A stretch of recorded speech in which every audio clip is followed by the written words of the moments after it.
So, let's play a game. A what-if game. What if the one person who started it all suddenly decided to cash out? What if Satoshi Nakamoto, the ghost in the crypto machine, dumped all their coins? I'm talking about a move so big, it would make Wall Street look like a lemonade stand. This isn't just about some rich person selling their stock. This is about the founding father, the anonymous creator, potentially pulling the plug on their own creation. It's the ultimate crypto plot twist, the kind that would send shockwaves through the entire financial world. You, me, your cousin, who won't shut up about hodling. Now, for those of you who just nodded politely, let's get you up to speed. Who is Satoshi Nakamoto? The short answer is, nobody knows. Seriously, it could be a person. It could be a group of people. It could be an AI from the future that traveled back in time to give us blockchain. All we have is a name attached to the original Bitcoin white paper from 2008. This paper was a game changer. It laid out the blueprint for a decentralized digital currency, a way to send money without banks, without governments, without anyone in the middle. Satoshi mined the very first Bitcoin, set the rules, and then, like the world's greatest magician, just vanished. Poof, gone. This mystery is a huge part of Bitcoin's whole vibe. It's cool, it's edgy, it's anti-establishment. Satoshi isn't just some CEO you can find on LinkedIn. They are a legend, a myth. This person or group solved a massive computer science problem, gifted the solution to the world for free, and never once stepped forward to take a victory lap. Think about that. In a world of influencers and personal brands, Satoshi chose to be a ghost. This anonymity is what makes the idea of their return so terrifying. They are the ultimate authority figure in a system designed to have no authority figures. What they do or don't do matters more than anything. The importance of Satoshi's coins goes beyond just their monetary value. These are the Genesis blocks, the very first Bitcoins ever created. They are historical artifacts of the digital age. They represent the birth of an entire industry. For years, these coins have sat there untouched, like a sleeping dragon. Their stillness has become a symbol of stability, a quiet promise that the creator believes in the long-term vision of the project. If that dragon suddenly woke up and started breathing fire, by selling, it wouldn't just be a financial transaction.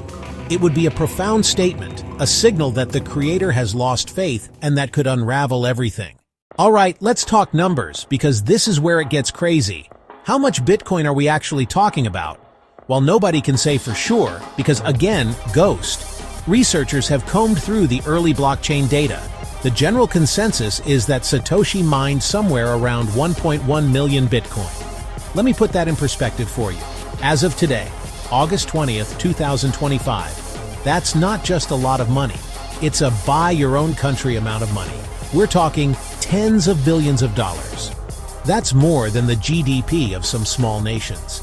It's an astronomical fortune that has been sitting completely dormant for over a decade. So why does everyone care so much about these specific coins? It's because the crypto market, for all its talk about math and code, runs on one thing above all else: vibes. And right now, the vibe is that Satoshi's coins are sacred. They are the bedrock. The fact that they haven't moved is seen as an implicit endorsement of Bitcoin. It's like the architect of a skyscraper choosing to live on the top floor. It gives everyone else in the building a sense of security. If the architect suddenly packs their bags and calls a moving truck, you'd start to wonder if they know something about the foundation that you don't.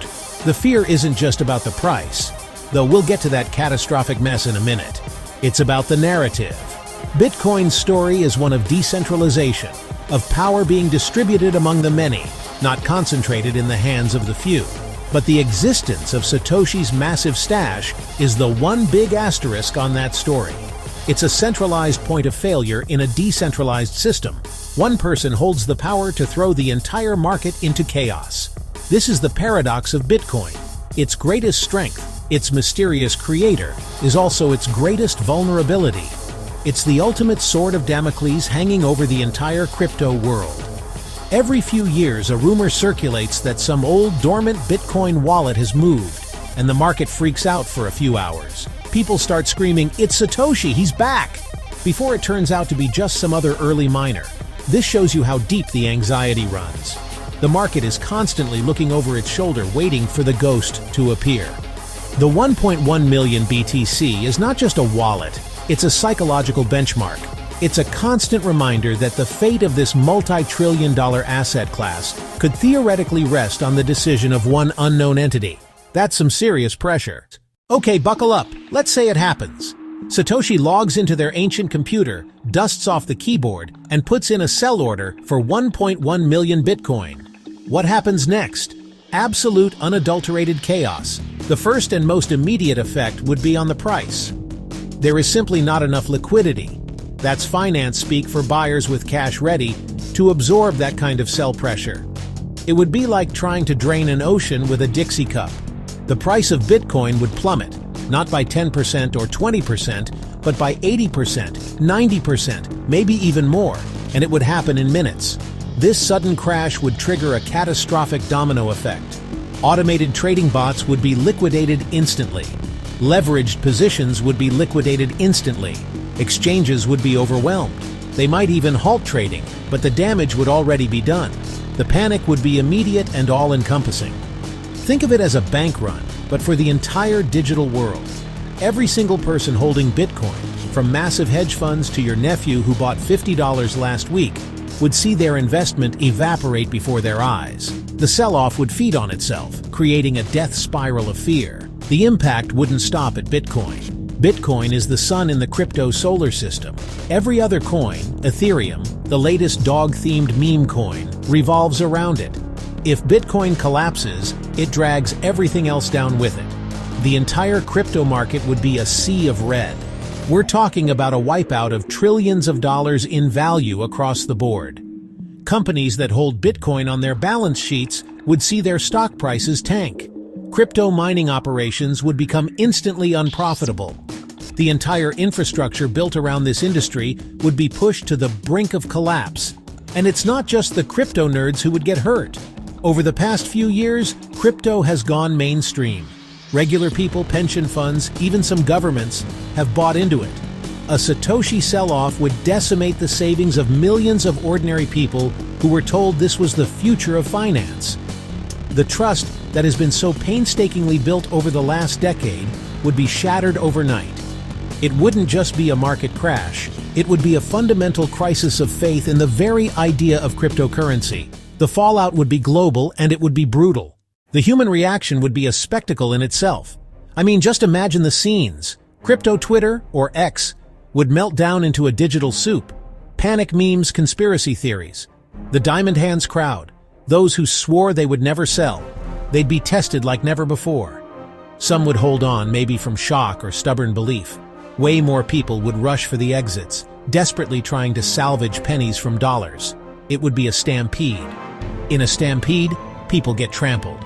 Then come the conspiracy theories. Was Satoshi hacked? Is this a nation-state attack on crypto? Was Satoshi a government project? The kill switch? No clear identity fuels endless speculation. Hard to separate fact from fiction. The media would have a field day. Headlines screaming the end of Bitcoin. Regulators would say, "I told you so." They'd use this to justify bringing down the hammer. Strict, maybe prohibitive new laws. But would everyone panic? Maybe not. A small, hardcore contingent of crypto idealists might see it as a necessary cleansing. They could argue Satoshi selling removes centralized risk. With the creator's coins distributed, Bitcoin could become truly decentralized. They might call it the Great Distribution, a chance to buy at a massive discount, rebuild from the ashes, free from the founder's shadow. This split reaction creates a war for Bitcoin's soul. On one side, panic sellers. On the other, mainstream media declaring it dead. And true believers rallying the faithful, calling it the ultimate buying opportunity. Which narrative wins? Can an idea survive after its creator seemingly abandons it? Not just a financial test, an ideological one. The reaction will tell us, speculative asset or a genuine movement with a resilient community. So, after the dust settles, what's left? What does this mean for the future? In the short term, the damage to Bitcoin's reputation would be immense. It would be known as the asset brought to its knees by its own creator. A cautionary tale, a ghost story to scare new investors. The idea of Bitcoin as a reliable store of value, a digital gold, would be severely undermined. How can you be a safe haven if one person can detonate you at will? This stain would be tough to wash out, and trust could take years to return. The event would force a massive reckoning across the crypto industry. It would accelerate regulation like nothing else. Governments would point to this as Exhibit A for tight controls. The Wild West days would be over. Crypto could become sanitized and bank-friendly, drifting far from Satoshi's peer-to-peer cash vision. The revolutionary anti-establishment ethos might be lost, replaced by full integration into traditional finance.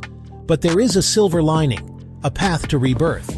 If Bitcoin survives the shock and stabilizes, even at a lower price, it could emerge stronger. With Satoshi's coins dispersed, centralized sell-off risk disappears. The network would have faced its ultimate test and endured. That could become a powerful new narrative. The story would stop being about a mysterious creator and be about a leaderless, resilient network that belongs to everyone.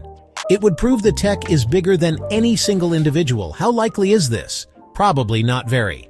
Satoshi has shown zero interest in their fortune for over a decade. They've remained silent through every boom and every bust. It's more likely the keys are lost forever or the creator remains committed to non-intervention. But the what if is what makes it compelling. It teaches a lesson about trust, decentralization, and risk in the digital age. The legend of Satoshi's coins reminds us that even in a world of code and algorithms, the story, and the people or ghosts behind it, still matters most.